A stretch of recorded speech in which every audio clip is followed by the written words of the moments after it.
Hey, everybody, welcome to the Blind Ambition with Jack Kelly. I'm Rick, and I'm here with Sean Kim, who's the president and chief product officer at Kajabi.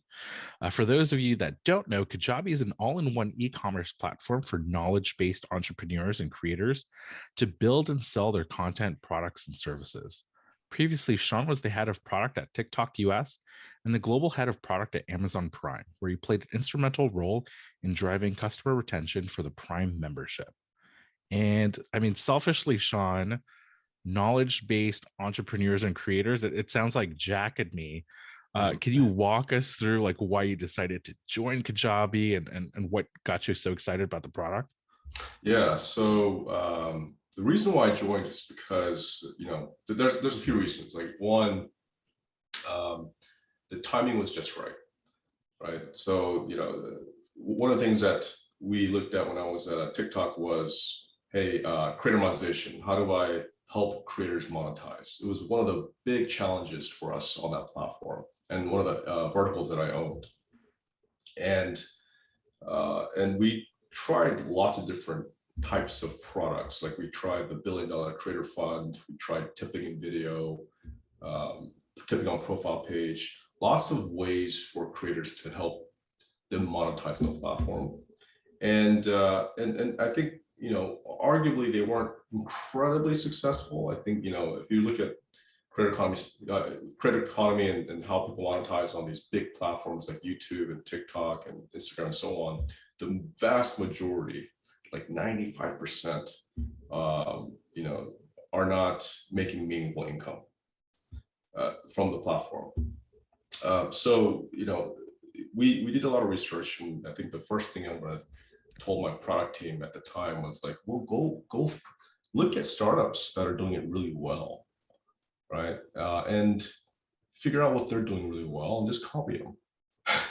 So I think that that's kind of what led to our research and looking into like what which startups are doing this really well in this space. And Kajabi came up. Kajabi was like top of the list, and it's because when we start looking into the company, like we're realizing like the platform itself provides all the solutions that you need to get a business running up and running 0 to 1. It had 58,000 customers on the platform. They've made $3.5 billion to date. Annual run rate of $2 billion. So if you look at the number of customers and how much money they've made, it's crazy, right? So, and on average, they're making like 30K a year. I also learned one person, actually a couple people on the platform have made over $100 million. Right. Wow. So when you hear these figures, you're like, what is going on? Like, what are they doing that is ensuring that these creators and entrepreneurs are so successful? And so I met with the team and met with the leadership team, looked into the product, and realized, wow, they have a really amazing platform. They provide everything you need to like really own your business end to end, right? Like own the relationship with your customers, own a way to provide the content or different types of media that their customers want to engage with, right? So whether it's like podcasts, video courses, newsletters, live stream for coaching, all those different types of mediums and how you want to convey your information or knowledge to your customers is available on the platform as well. On top of that, the platform provided everything from like building your own personalized website. You are the brand, right? So you have your own personalized website, and so on top, as well as like the email marketing tools, so you can nurture leads, capture those leads, and then of course host your content, and then decide how much to charge, right? So all those things are, within your realm of success. So you're basically controlling your destiny here. And then on top of that, like you're basically as a creator taking home 100% of your earnings, right? So there's no take rate here. Like no, we're not. You make $1, you make a million, or you make 100 million. You take what you keep what you earn. unlike other platforms that take like 5%, 8%, 12%, whatever it might be, right? So yeah, it's just a flat SaaS fee, a very similar model to like Shopify, right? So rather than sell physical content, you're selling digital content. You own your entire business end to end. And so looking at that, that's not something that like these platforms like TikTok, YouTube can replicate, right? They're not going to give you that customer data and the customer's email address and your, the information on your audience and so on.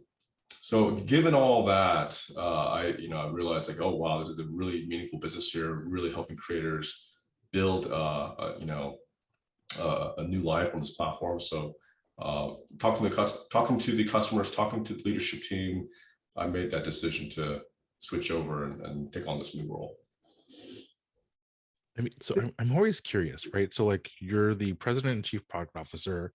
How long does that conversation, that transition take? Like maybe Jack, you're an executive recruiter. Maybe you can share some insights, but what is the recruitment process, interview process like for someone at your level? That's a good question. It depends on, I mean, I think like it can take some time, and it's definitely not like a 2-week decision. Sure. It was definitely a lot of going back and forth in terms of like the, whether it's the comp piece itself or whether it's like, hey, this is the right move, meeting the teams, right? Looking at the underlying technology, thinking about the future of this space, right? Is this a big media problem which we should solve for? So a lot of those factors go into that decision, but I think the timing, I think it probably varies from person to person. I'm the type of person that, if I have like 50-60% of the information or data, I'll make a decision. Like I don't need 100%. Like I think at that point you're moving too slow. Interesting. Can I go back, Sean, to about the example of how it works? So let's say, you talked about a career coach. Mm-hmm.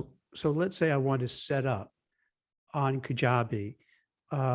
Would I set up a platform? How would this work? Like the nuts and bolts of putting something together from scratch? Yeah. So when you come to Kajabi, we give you the tools to build your own personalized website, right? So on this personalized website, you have everything from your logo to your, everything around your branding and what services you offer and so on. We offer you the ability to create like customized landing pages to capture leads. Then we provide you funnels to essentially take those leads and try to convert them into paying customers. So all those features are already available.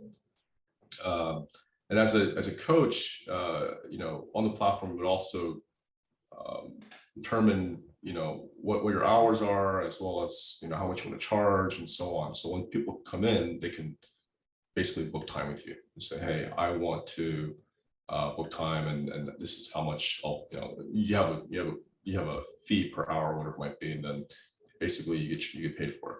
So all that is handled on the platform.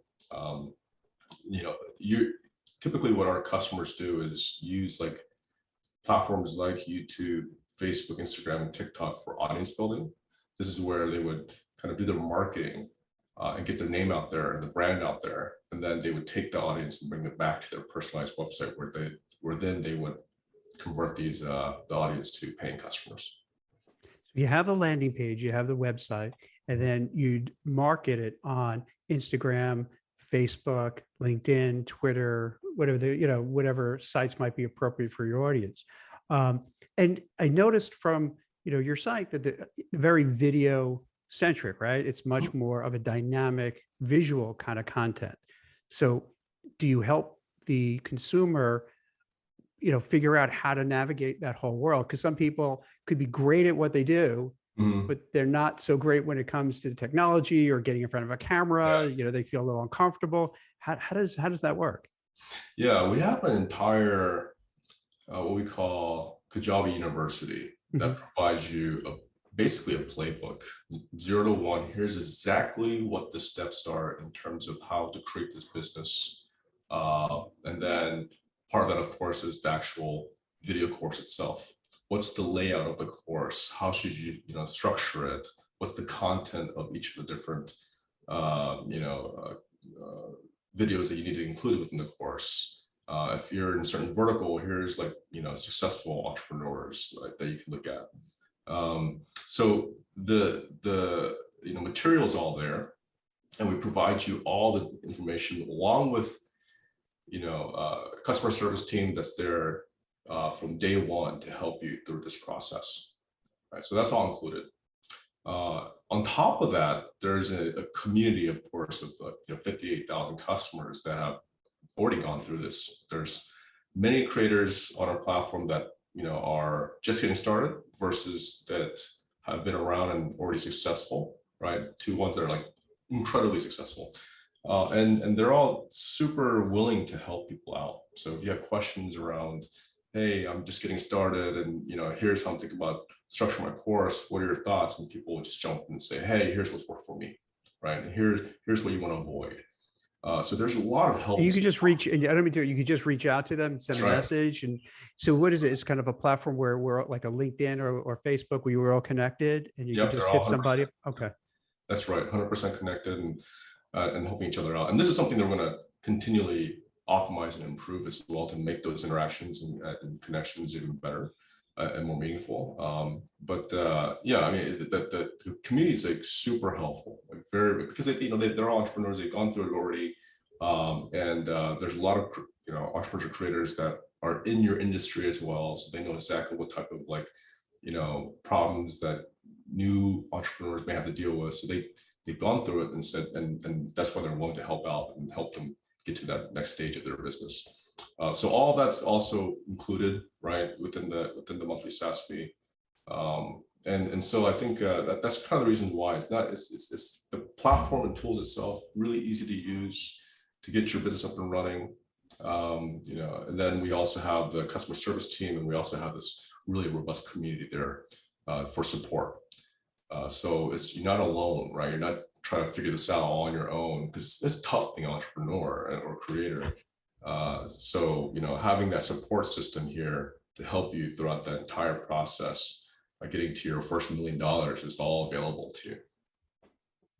So if, let's say, Rick and I said, hey, we really want to get the word out about Blind Ambition, right after this call, basically, we could go to your site, go to Kajabi, sign up, and kind of maybe get some tutorials in, hey, what can we say? How do we position it? But then have a really cool video that we could post on Instagram, on Twitter, what have you, maybe taking an excerpt of our conversation. Of course, we would get approval and all that stuff from the folks who are part of it, and be able to just, instead of, just kind of doing it ad hoc at home by yourself, remotely doing something, you have the ability to use your services, your platform, your network to really make it shine. Mm-hmm. That's right. I mean, it's the platform is interesting because it has many different types of creators, right? So we have people that are teaching others how to interview for Google. We have people that were former nurses that were teaching people how to take care of babies, like sleep train kids, right? And there's obviously chefs and lawyers, a lot of financial advice people, personal development, you name it. But there's lots of different types of experts on our platform that are likely in your field. So if you have questions or if you want to collaborate, there's definitely opportunities there as well. But overall, I think the majority of our customers were subject matter experts, right? And they have been in some field of expertise for quite some time. Not saying you have to be like a expert, but they have worked in some type of field for some time, and they want to share this knowledge. They want to they know that others can really benefit from this, and that's why they built these businesses around helping each others out, and then monetizing on it. It's interesting you say it doesn't have to be an expert, but it is helpful. I think on TikTok, I saw a TikTok where there's a woman who was a life coach, and she's going to help everybody, of course, attractive looking woman by a beach. And then she tells her backstory, and she's a complete loser and did nothing of any accomplishments. But yet she's, and so it was kind of done tongue in cheek. So she's like, okay, but I'm going to help you. And but it does happen a lot, right? Where you have people who don't have any skills, ability, knowledge, and go, okay, I'm a career coach, I'm a life coach, I'm a fill in the blank, and they're just winging it. Yeah, it does. I mean, like, it's really good to have credibility for sure. Yeah. Right? I think, like, like having that credibility definitely helps ensure that the content, the material that you're offering is meaningful and valuable to others. So I think, like, the people on our platform have that credibility. Right. I mean, I'm curious about, speaking of like credibility, right? So like in technology, there's often this kind of concept of scale, right? Where you want to increase your scope over time, over your career. And I mean, you've obviously done that in your career in terms of like at Amazon. One of the primary responsibilities, as I understand it, of a product manager is clarifying kind of what to build. As you've worked at larger companies with this greater scale, more visible products, how have you built out that roadmap? Probably when you started, Amazon Prime was just 2-day shipping, right? And then now it's music, it's all these subscriptions, it's all this entertainment. Like, how do you kind of navigate that? Yeah, the advice I give product managers is to just 100% focus on the customer. I think like, as long as you're focused on the customer and you're essentially like, meeting with them on a regular basis, understanding what their core problems are, most of the time you'll be fine. Like, I think that's like the number one thing, right? So I mean, even in the position that I'm in right now, I still meet with customers every week, like every single week. Yeah. I mean, whether it's on the street, whether it's through a survey, do launch surveys, whether it's like just meeting people on Zoom one-on-one, I meet with customers on a regular basis, and I meet with customers that are new, they've been around for a while, they are really successful or not so successful. People that hate the product, people that love the product, right? I meet all different types of customers because everyone has different kind of problems that they want to solve for. So I would say, like, meeting with customers really helps you understand, what motivates them and what's really, what they're really about, and how, and then you start thinking about like ways you can help them out, right? So as long as you have that mind frame and mindset in place, then like it's more of the solutions that you think of beyond that, right? To kind of prioritize and build out. So first is, definitely think about the customer, meeting with customers on a regular basis. And then when you start identifying those core problems, you want to think about how basically the opportunity size, how big of the problem is this, right? That's the next part. It's like, well, is this a problem for like 10 people, or is it a problem for 1,000 or 100,000 or 1,000,000, right? So that's the next stage. Is like, hey, like, and usually the bigger the problem, the harder it is to solve for, right? But those are sometimes it's more expensive to solve for, but it's also, it could be the riskier ones as well, right? So I think like that's kind of the stage in terms of how you think about solving for and then building for these customers. I think that what I would also suggest to product managers is that, like, you have to be willing to take those risks. Like, I definitely wouldn't have gone to where I was without taking some risks in my life, and in terms of the products they've launched and career decisions I've made and so on. And it's okay. I mean, sometimes like you fail, and sometimes you hit a home run, right? But that's just part of the process, right? Like, you can't expect every single risk you take to like work out, right? Just don't bet the house, but you should definitely take risks, in your life and product and so on, to kind of like ensure you're swinging big, and hopefully you're working on some really big media problems to solve for, right? So I think that's a really, really important part. And then also, when you have to be really decisive, right? So when you're making the decisions about taking on some risks and building some product that may or may not work, you have to be super decisive, and that means that you don't have all the data to make the decision either, right? So, like I try to get to 50-60% of the data I need to make a decision. But I think some people will spend like way too much time trying to get as much data as possible, and like they're like 3 months in before they make a decision, right? And it's like I think that's moving too slow. You gotta like be decisive, make the decision with the information you have, especially if you're a startup but you don't have all the information, right? You got to go with your gut sometimes. So and again, like you'll make mistakes along the way, but those mistakes are provide a lot of insight and a lot of information they can use to then make better decisions in the future, or pivot your product, or whatever it might be. But that's all part of the game, right? So I wouldn't worry so much about failure. It's just, again, like it's part of the process. You don't want to be working at a company that like penalizes failure either, right? Because that's like the fastest way to kill innovation.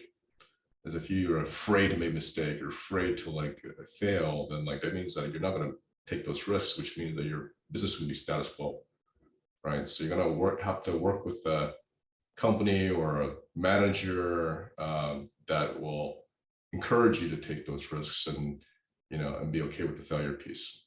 So that's just part of the process. You've seen like these big companies and huge epic failures that it's just part of the process, like Fire Phone. That's wasn't very successful, right? There's a lot of epic failures like that, but that's just part of the process. You raise a good point in that psychological safety is huge. You need to have that. Otherwise, you're going to be afraid to take risks because you don't want to take that risk. If it fails, your boss is going to scream at you in front of your peers, and it just dilutes any kind of creativity and the ability to take a chance. So I think I'm glad you brought that up, because a lot of bosses don't practice that. If it doesn't work, they're going to blame the person, and then they have to worry about keeping their job. But others who say, hey, you know what? You took that big risk. You took that chance. You thought it out. You had the data. It didn't work. Okay. We learn from it and we move on. And that's such a different mentality. And not everyone has that. So it's really cool that you bring it up, because I think it's important, like for people on Blind and others who see it, to kind of look for that in a manager, because that's probably makes a big difference in how your experience is going to be with that company. Yeah. I mean, what I've done in the past also is helped my team be comfortable with making mistakes and failures by showcasing some of the big epic failures I've had in my past as well, right? Like I've made some decisions for sure, like in my career in terms of product that I've launched and just like bombed, right? I'm like, oh, well, it didn't work. And then if you don't mind, like, what was something that you did that at the time you thought was great? You're like, oh my God, what were they thinking of? Let's see here. Come to mind? Yeah. The very first app that I ever worked on, it was an app called Chembu, and this is an app that I actually spent my own money on to build. Mm-hmm. And at the time, I thought to myself, like, well, hey, like there's all these social media apps on your phone. Why do people want all these apps that you have to like individually open to see their content and so on? I think there should just be one app. And makes sense. Yeah, that's what I thought. Right. So far, I would download that app. Sure. Yeah, and so basically, this Chimbu app was like a discovery and search engine for all the social media apps in one, right? And you can also use it for like the search hashtags and so on. And on top of that, you can even use this app to find like interesting things that are happening around you, because a lot of the content is like tagged geolocation wise and so on. So I thought it was a really interesting idea, and I built out this really cool app. But I think and once we launched, like it took several months. Once we launched, we got to a few thousand DAU, but it wasn't like growing at an exponential rate, right? And I realized like after launch, like quickly, that I wasn't really solving a big problem, right? Like other than me, no one was saying like I have too many social apps, right? Like people didn't really mind opening up Instagram or like Facebook or Social Cam back in the day, and these other apps, right? People just or Twitter, right? They had each individual app had better features, right? They had their own custom experiences that you actually enjoyed, and this one app user experience wasn't going to be good enough to replace like Facebook or YouTube or Instagram or whatever it might be, right? So that was probably the learning point for me. Like, hey, like this isn't customer validation and like talking to customers and ensuring that this is something I should work on is like really, really important, right? And that I didn't do enough of that in the beginning. So I think like basically I think ran out of money and had to shut it down. So the idea makes sense, and you raise another interesting thing where there's so many big entrenched players. Is that it makes it easier for somebody to say, hey, I'm going to try this. But then you have someone. I'll give you an example. I want to say early 90s, I'm losing track of time. I said, hey, I want to diversify a little bit from just pure recruiting. So I started the same thing, self-funded it. It's called a Job Aggie, which was an aggregation site, figuring, hey, you can go there, same kind of premise you're talking about. Why do you have to go to Indeed? Why do you have to go to Glassdoor? And there were like so many at the time of companies, I don't even remember who they are. So you could search all in one. I think this is great. But then all of a sudden, LinkedIn, boom, comes in there. Indeed, Powerful comes in there, all these others. And like, all right, why do we need this when you have others with a bigger name, more, larger budget? And then it gets hard. So is that something too you got to figure out as well? Can you find that app, which I think what you did, that seems like a good idea, but you're like, all right, I'll just go to Instagram. I'll go to, I don't need the middle person. Yeah, I mean, I think for the customers, like, well, one, like downloading a new app, right, is a barrier in itself. Yeah. And two, like the user experience and what this one app offers has to be like exponentially better than what like the individual apps offer, right? Or like, and then changing that behavior from like, I want to open Instagram to this whole new app that has Instagram plus Twitter, right? Is that changing that behavior is really, really tough, especially if you already kind of like built it in with customers. And if you're opening Instagram or TikTok or these other apps, like, there's a lot of uniqueness to those apps and content, and there's other rich features in there that like you just can't. It's like you just can't copy. It's too difficult to try to take those features and then like offer into one. And so you got to have something really, really unique about this one app that the others will not offer. So that's just one example. I have many other failure stories if you want to hear it. You're a brave man to share that. I love that. That's awesome. I respect that so much. Yeah. I mean, I can go into one more. There's this one, like this is one that I launched at TikTok actually. So when we're there, like we heard from users that the content on TikTok was not useful at one point. Like now it's really useful, but like in the past it wasn't super useful. So we set out to onboard more useful content, and we kicked off, like, I think at the time, like a $50 million creative learning fund, and started this hashtag called Learn on TikTok. And then so given the investment and we talking to like users, we wanted to provide like a dedicated place in the app where you could find this useful content.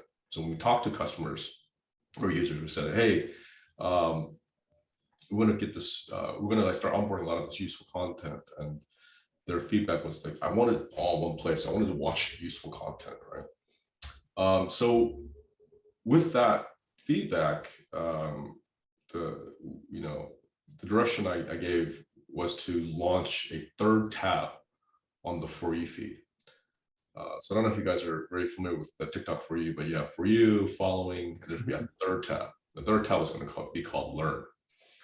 And if this worked, we could potentially offer other types of categories like sports, news, cooking, travel, whatever, right? It's like a customized category of that content. That makes sense. Right. Makes sense. So far, that sounds good.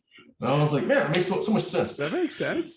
And it's also seems simple enough. Like it was just like, categories as content.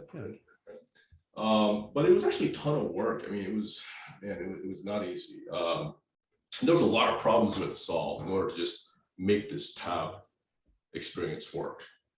So like, for instance, how do you even define what learning content is, right? What type of content is learned versus not learned? Like who decides that?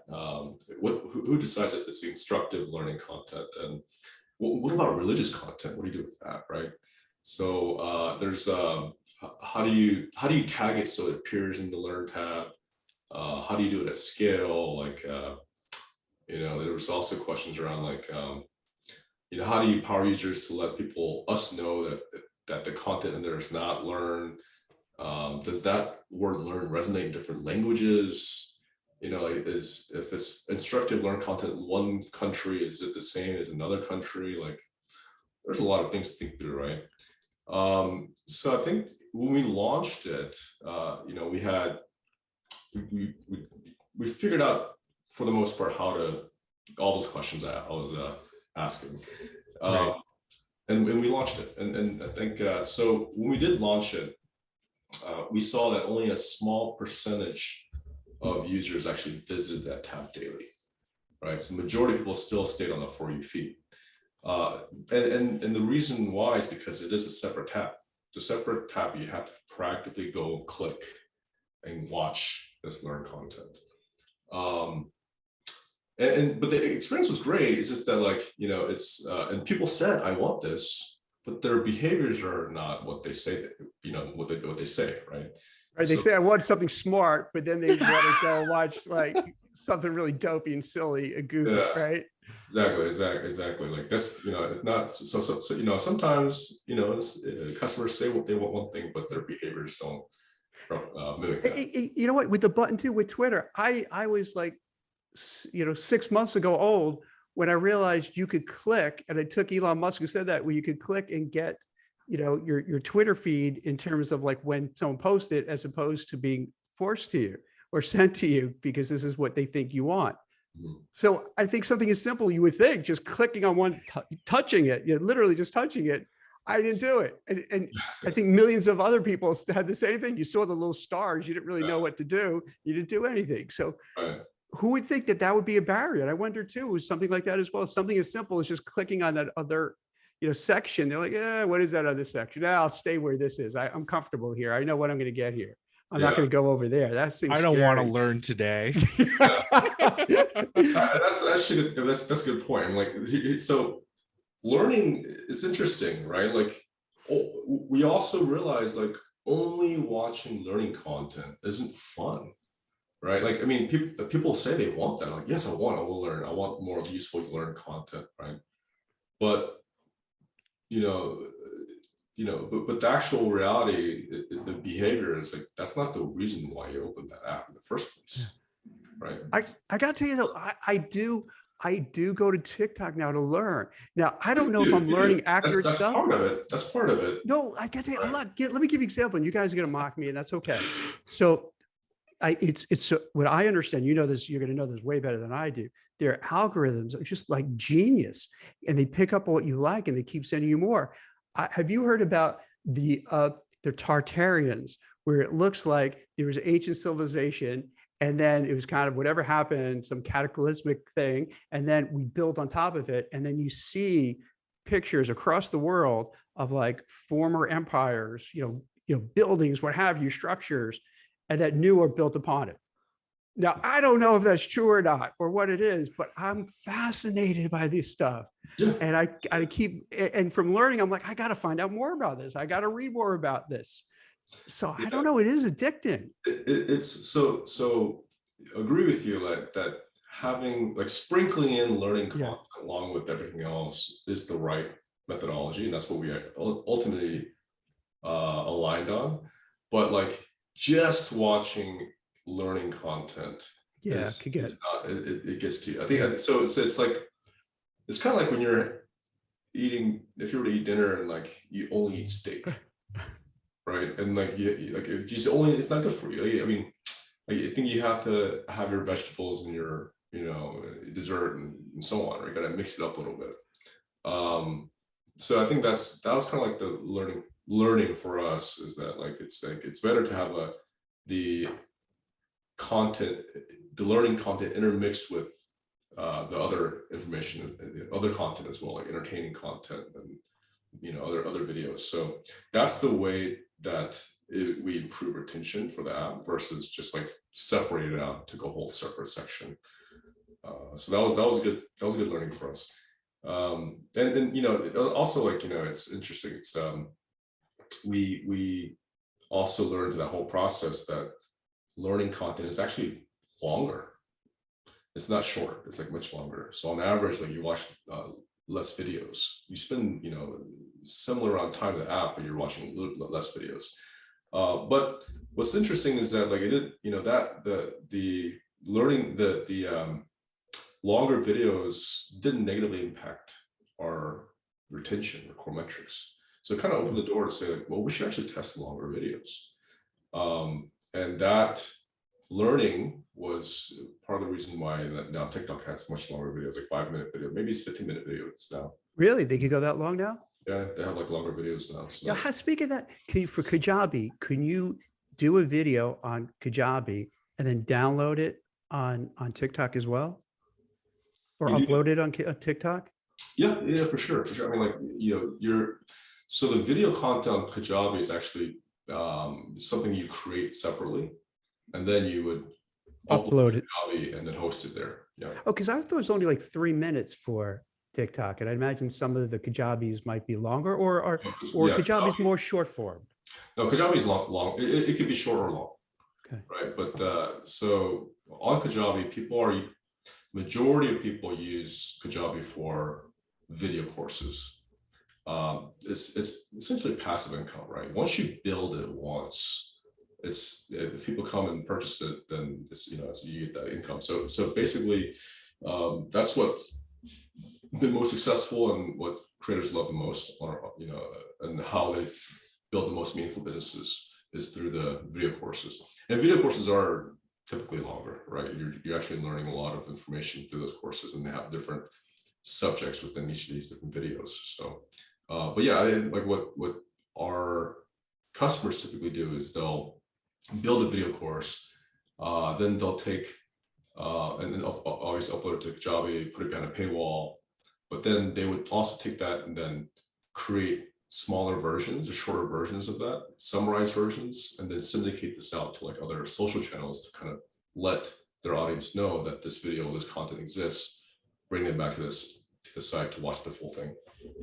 So if hypothetically somebody, like myself, who did a lot of videos training people how to get a job, how to do a resume, and all that kind of stuff, could take those, upload them on Kajabi, and then put it to other sites.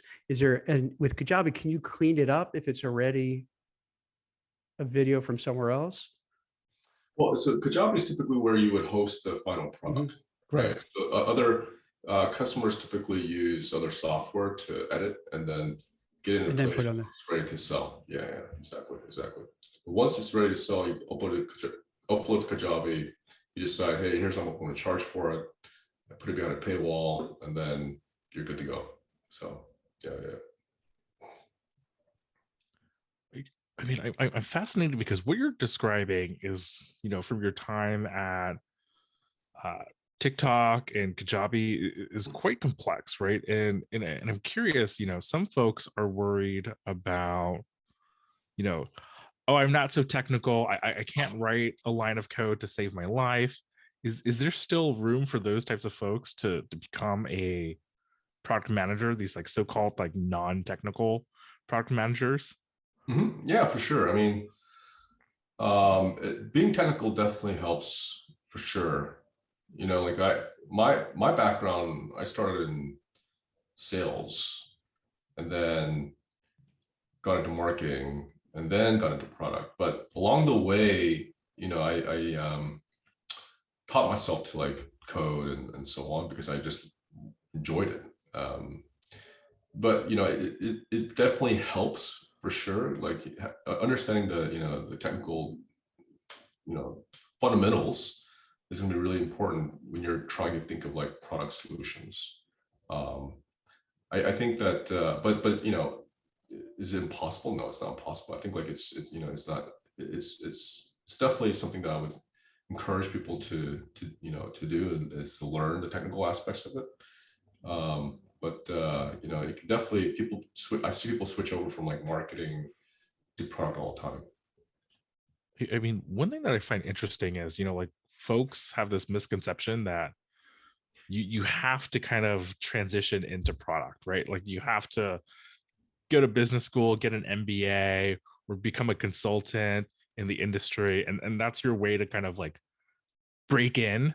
Can you explain like what your take is on that kind of phenomenon, or is that Yeah, a I mean, good thing? I didn't go to business school. I think I did just fine. Yeah, clearly. No, like what really helped me become a better product manager was like through some of those failures I mentioned, right? Like when I spent my own money to like build an app, like talk to I work with developers, I had to work with a designer and like go through the process of putting together the user experience, and all these questions would come up from the engineering teams. And what about this and that? What about these scenarios? I'm like, oh shit. And after they start thinking through all those different scenarios and writing down the requirements, like that was my first take at being a PM, right? And I had no experience, but I had to go through that. I was forced to go through that. And coming out on the other end, like that failure just gave me so much experience into like actually what not to do. But yeah, no, it was amazing, right? Because so I think no, do you have to go to business school to do that? No, I think like you can definitely learn on your own. I did it the hard way. I spent my own money trying to build an app, right? But you can also even learn at work. Like there's if you talk to a PM at work and say, hey, I just want to learn what you do. I want to like sit in on meetings. I want to understand exactly how this works, the process, and then eventually you say, hey, you know what? I want to help you with the PRD. Let me just help you write a portion of it. Who's going to say no, right? Like, I can offload some work to this person. Yeah, of course I want to let you do it. Right? Okay. And eventually you say, I want to write this whole PRD for you. And, because you show that you can write a portion of it. And then the person will say, sure, why not? Like, you get to offload work and, you get to like learn from the job and so on, right? So eventually I think you start learning the details of what it means to be a PM. You're putting in the effort and the time to see how they think, what the requirements they write, working with the design team and so on. And eventually you can ask and say, hey, I want to switch over, right? But you got to put in the time and effort for sure. And I think like but in terms of getting the help internally, I'd be shocked if someone said, no, I don't want to, give you a portion of our work. So, I think there's a lot of value. Yeah. Yeah, Rick, isn't there like a lot of value? Business school, okay, you're reading, you're learning, but I don't think that's a real substitute for getting out there, rolling up the sleeves, building a product, making it work, making it not work, seeing the problems, because you can't really learn that in a book. You can read it, but when you're faced with it, it's such a different thing. When you see you're losing money, or when you see you're getting customers, it's such a real-time experience, and you'll learn so much from it. And I think that's valuable, Yeah, especially now for yeah, people. a lot of people are Yeah. at previous companies, Amazon and TikTok. A lot of these internal employees that or PMs were from other internal employees that were not PMs. So like there were marketing team, finance team, there were some engineers, right? Lots of people switch over internally, so it's definitely possible. Like I think it's just a matter of like, it really comes down to like, hey, do you really want it, right? You have to ask yourself, do you really want to be a PM? And then you'll do what you got to do to to become a PM. Like you just basically talk to the PMs and figure out like what you can do to help out, and then eventually people will see your value and worth and say, yeah, switch over. So I love that. Yeah, that's a for now, for a lot of people, especially on blind, because Rick has talked about this a lot, where layoffs and downsizings and rescinded job offers, people are a little worried, like, what do I do? But I think making yourself invaluable is what kind of what you're saying, Sean, is that you need to go and say, hey, all right, partner up with other people in different groups. Hey, I'll help. I'll write some code for you. Let's work on this together. So you make it like you're that person. So if the manager's thinking, who am I going to lay off? They're like, I'm not going to lay off this person. Wow, they're engaged. They're partnering with Sean. They're working with Rick. They're working with Jack. They have this. No, we got to keep that person. So I think that's in today, right now, what we're going through. I think for someone who's a little worried about the safety of their job, by really making themselves so important, such a go-to person, that I think is going to help them survive. Yeah, 100%. I mean, I remember when I first joined Amazon, like I was, like the job that I had was not what I expected. It was but like it's interesting because like they had me setting up, like, man, I was setting up so many emails, and I was on the device team when we only had Kindle at the time.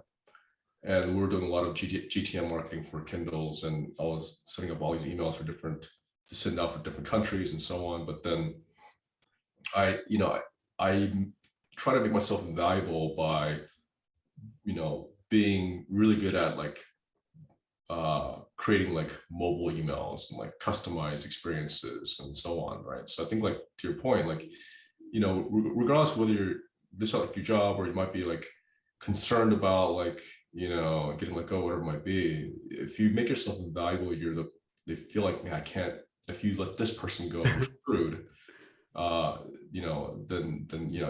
you'll be safe. And so what I've done is like, yeah, in any job, like whether it's at Amazon or other jobs in the past, like I try to make myself invaluable by like being the go-to person for X, right?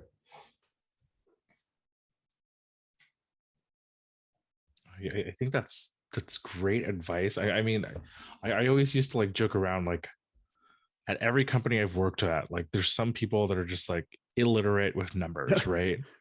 And so I've been making it a goal to like, hey, I'm going to be your numbers guy. I'm going to be able to like figure out like how I can like infuse data into my line of work, communications, PR, where that's quite rare, right? And Interesting, yeah. I've always worked with folks that they're the go-to guy for Excel, right? Like they are a whiz. They know all the keyboard shortcuts, and like that it's like often the little things that now looking in hindsight, I'm like, oh, why didn't I think of this sooner? Right? So no, I appreciate your advice, Sean. I think, is there any kind of other hot tip that you want to share with our blind users? You were one of the first blind users when you're at Amazon, in terms of what you've seen, in terms of what people are trying to do wrong or do right with their careers. Mm-hmm. Yeah, I think the advice I've given in the past, like, just make sure that you're focusing on your customer, number one. You don't need 100% of data to make a decision. Right. You should try to think like a CEO, right? Like if you think like a CEO, then you start really caring about all the different aspects of the business, not just like, hey, this is my job and this is the one thing I'm going to worry about, right? But you start really getting involved and caring about all the other aspects that help ensure that your product is successful, right? So I think like thinking like CEO is actually really, really important. I would try to learn something new each day. That's tough, right? But try to like figure out something new to like learn each day. And then last is just, be comfortable taking risks and be in an environment where you are encouraged to take those risks. If it's just really important because otherwise it's going to be status quo. So Got it. I mean, I think it's a perfect way to end, right? So like the blind ambition, our user base, they're ambitious. I think they'll take your advice to heart. Thanks, Sean. Yeah, thank you. Thanks so much. This is great, Sean. Hey, before when do you know when you have to cut? Like, in other words, when you said, hey, I started my business, started this new app, is there any time when along that continuum, like, okay, I got to just stop it and move on? Or it's so hard to predict, or is there kind of a metric you could use? That's a good question. When it was for that app, right? Like it was I saw the growth and it wasn't there, right? It wasn't there, and I was basically running out of money. So that was kind of my. So the choice was made for you. No, the choice was, yeah. But I mean, I think it depends. Like, so for products, right? It's interesting because I've had situations where I, invest in 3 months in a product, launched it and shut it down in 5 minutes. I've had that before, right?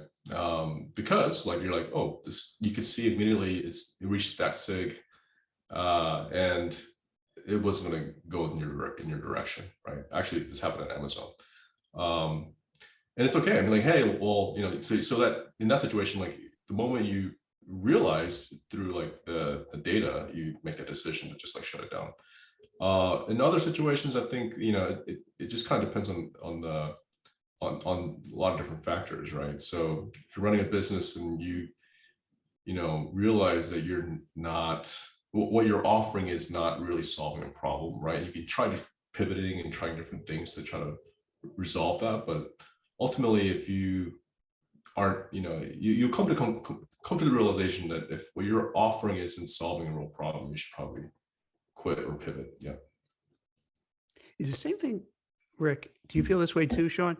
That with the folks on Blind, when they're deciding their career, is there a time where then similarly they could say, you know what, I'm not making any advancement. This is not working. Cut my losses, find another job. Is that a good way also to tell? Kind of similar to a business where you come to that point where, I don't think I'm making any progress. I don't think I'm making an advancement. Let me just cold clinically say it's time to move on, and that's it. Yeah, I mean, those situations definitely can come up. If you feel like if you're not happy in your current job and you feel like there's no career advancement for you, you should switch.